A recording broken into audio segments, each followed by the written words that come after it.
बिस्मिल्लाहिर्रहमानिर्रहीम। हर टूटी हुई उम्मीद मुझे मेरे अल्लाह से जोड़ती है। ठोकर भी इन्हीं को लगती है जिनको रब ने थामना होता है। जो किसी का बुरा नहीं चाहते उनके साथ कोई बुरा नहीं कर सकता। ये मेरे रब का वादा है। हवाएं मौसम का रुख बदल देती है और दुआएं मुसीबतों का। जिस जुबान से झूठ निकलना बंद हो जाए उस जुबान से निकली हुई हर दुआ कबूल हो जाती है।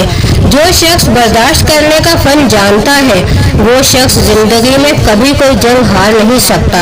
ऐ मेरे परवरदिगार, तू दिलों के भेद खूब जानता है।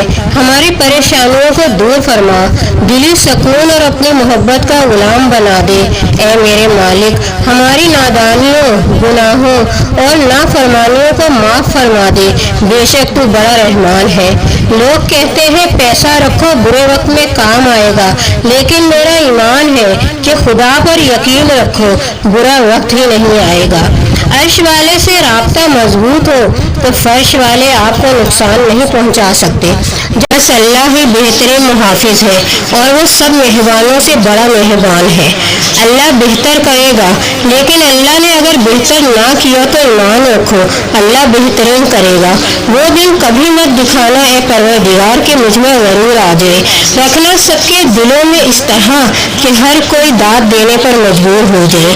परेशानी में मजाक और खुशी में ताना मत दो, क्योंकि उनसे रिश्तों में मौजूद मोहब्बत ख़त्म हो जाती है। बोलने के लिए सबसे पहले अच्छा सुनना ज़रूरी है। एक इंसान को पहले सुनना चाहिए और इसी से बोलने का फन सीखना चाहिए। सब्र रखो, हर चीज़ आसान होने से पहले मुश्किल होती है। मुझे हर उस शख्स पर हैरत होती है जो रोज़ देखता है कि इसकी सांस और उम्र कम हो रही है और वह मौत के लिए तैयारी नहीं करता। मोमिन बंदे की निशानी ये है कि जब इसकी मौत का वक्त करीब आ जाता है तो इसके चेहरे पर मुस्कुराहट आ जाती है।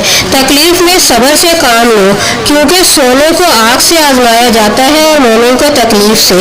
आप अपनी ज़िंदगी से भले खुश ना हो, पर कुछ लोग ऐसे भी हैं जो आप जैसी जिंदगी जीने के लिए तरसते हैं। शुक्र है कि मौत सबको आती है, वरना अमीर इस बात का मजाक बना लेते हैं कि गरीब था इसलिए मर गया। जिंदगी जब देती है तो एहसान नहीं करती और जब लेती है तो लिहाज नहीं करती। सच्चे इंसान को हमेशा झूठे इंसान से ज्यादा सफाई देनी पड़ती है। दुनिया में सबसे तेज रफ्तार चीज दुआ है, जो दिल से जुबान तक पहुँचने से पहले अल्लाह ताला के पास पहुँच जाती है। इंसान की तरबियत का फर्क होता है, वरना जो सुन सकता है वो सुना भी सकता है। लोगों से डरना छोड़ दो, इज्जत अल्लाह देता है, लोग नहीं। अल्लाह ताला की रहमत की निशानी ये है कि इंसान को अपने ऐब नजर आना शुरू हो जाते हैं। जिंदगी की सारी बुलंदियां रब के आगे झुकने से मिलती हैं। दीवारों के कान हो न हो, फरिश्तों के पास कलम जरूर है। तुम सजदों को नहीं चुनते, तुम्हें सजदों के लिए चुन लिया जाता है। बेशक अल्लाह सब्र करने वालों के साथ है। सब्र जन्नत का एक खूबसूरत रास्ता है। इसके साथ ही मुझे दे इजाजत। अल्लाह हाफ़िज़।